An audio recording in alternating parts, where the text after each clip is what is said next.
নমস্কার বন্ধুরা, আপনারা সবাই কেমন আছেন? আশা করি আপনারা সবাই ভালো আছেন আর আমরাও বেশ ভালোই আছি। আপনাদের সবাইকে আমার চ্যানেলের নতুন একটি ব্লগে সবাইকে স্বাগত জানাই। আজ শুভ অক্ষয় তৃতীয়া। অক্ষয় তৃতীয়ার শুভেচ্ছা জানিয়ে আজ আমি আমার ব্লগটা শুরু করছি। সকালবেলা সূর্যনারায়ণকে জল দিয়ে দিয়েছি আর এখন চলে এসেছি ঠাকুর ঘরে। আজ ঠাকুর ঘরে অনেকটা সময় কাটাতে হবে, অনেক কিছু জোগাড় করার আছে। ঠাকুর ঘরে পূজা দিব। আজ আমি উপোস করেছি, লক্ষ্মীনারায়ণ ও গণেশের পূজা দেব আজ।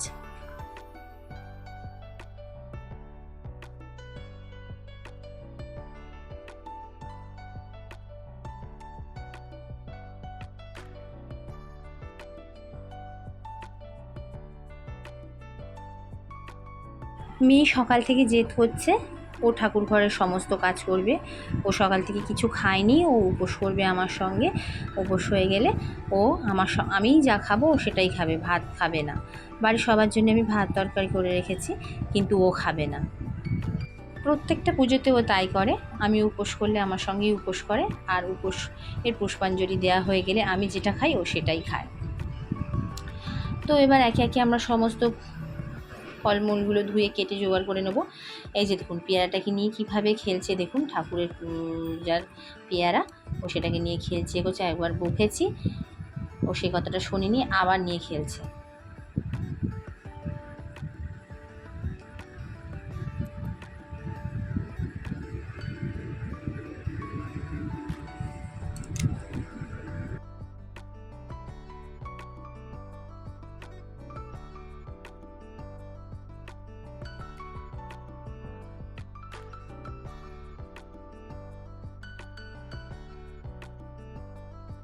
আর পেয়ারাটা নিয়ে খেলছে, দেখুন বারবার বারণ করছি, তা শুনছে না ও। এটা ঠাকুরের পূজায় দেয়া হবে, সেই জন্য বারণ করছে, ওটা নিয়ে খেলো না, তবুও কথা শুনছে না। দেখুন আবার পড়ে গেল হাত থেকে। এবার আমি খুব বকেছি, তো রেখে দিল পেয়ারাটা। এবার ও চিড়েটা বেছে নিচ্ছে আর আমি অন্যদিকে ফল কাটার জোগাড়গুলো করে নেব।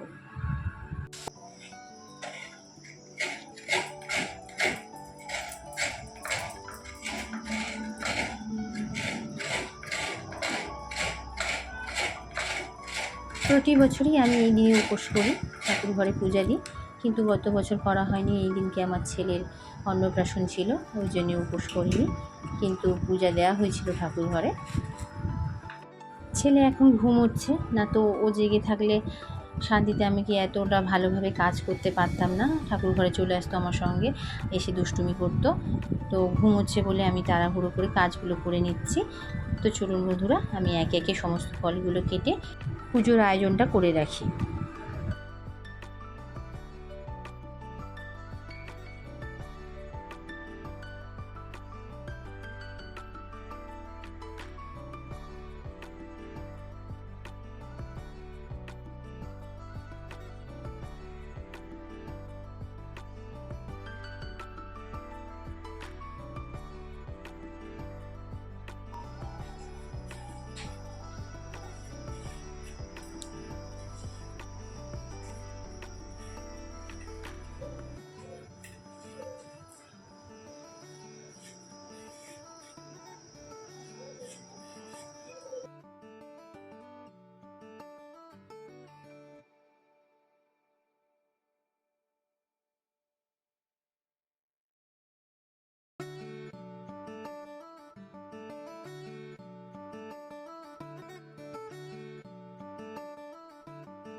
এবার আমি সংকল্প করতে বসেছি। পূজার আগে সংকল্প করতে হয়, সেজন্য সেই সংকল্প করার জন্য আমি বসেছি।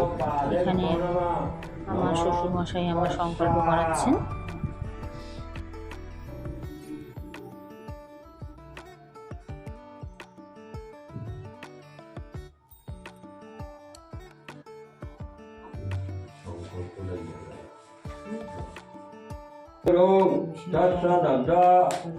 ভাস করে রাশিস্থে বৈশাখ মাসি অক্ষয় তীর্থ রবি নদ্যা পূর্ণাং বিবষ্ট আশিচম উদ্দা সিঞ্চদ্ধ মূপ বা ওম নমঃ।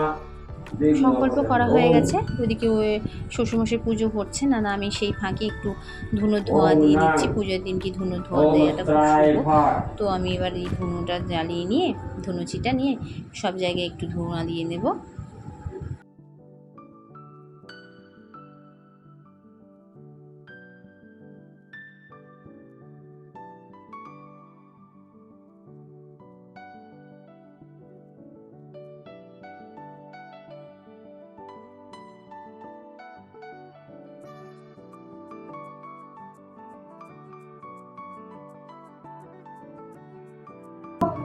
ত্রিভুবন পালক পাপপঙ্কে পুষ্পাঞ্জলি দিচ্ছি। পুষ্পাঞ্জলি দেওয়া হয়ে গেলে পূজা শেষ হয়ে যাবে। নারায়ণ প্রসীদ মে এষ পুষ্পাঞ্জলি নমো নমঃ। প্রার্থনা মন্ত্র বলো, কোন মন্ত্র হলো বলো? শিবলিঙ্গের মাথায় একটু দুধ ঢেলে দিচ্ছি, দুধ আর গঙ্গা জল দিয়ে দেব, দিয়ে একটা বেলপাতা দিয়ে দেব। এখন আমার পূজা শেষ হয়ে গেল, এবার আমি নিচে চলে যাব, গিয়ে সবাইকে প্রসাদ দেব, দিয়ে নিজের জন্য কিছু খাবার বানাবো। সকাল থেকে আমার তো নিজের জন্য কিছু বানাইনি, আর এই সবার খাবার বানানো হয়ে গেছে, তো নিচে চলে যাই। চলুন বন্ধুরা।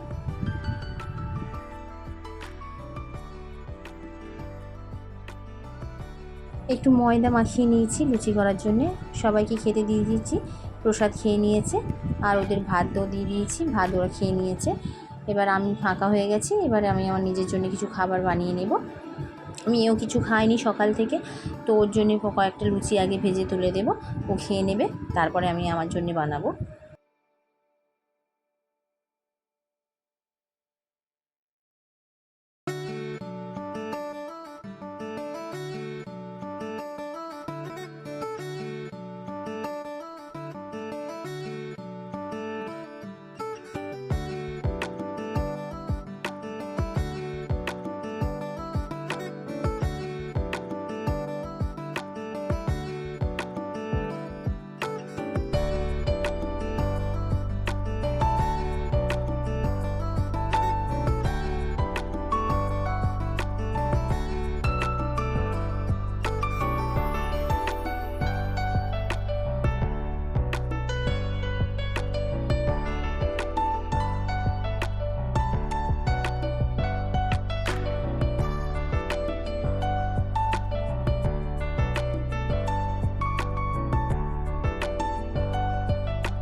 খাবার খাচ্ছি, খেতে দেখলাম যে হঠাৎ খুব জোরে বৃষ্টি নামলো, তো বেশ ভালোই লাগছে, একটু গরমের পরে স্বস্তি লাগছে। সারাদিন ভীষণ কষ্ট হচ্ছিলো, তো বৃষ্টিটা হয়তো বেশ ভালোই লাগছে। তো বন্ধুরা, আজকের ব্লগটা আমি এখানেই শেষ করছি, দেখা হবে আবার নেক্সট ব্লগে। ততক্ষণের জন্য টাটা।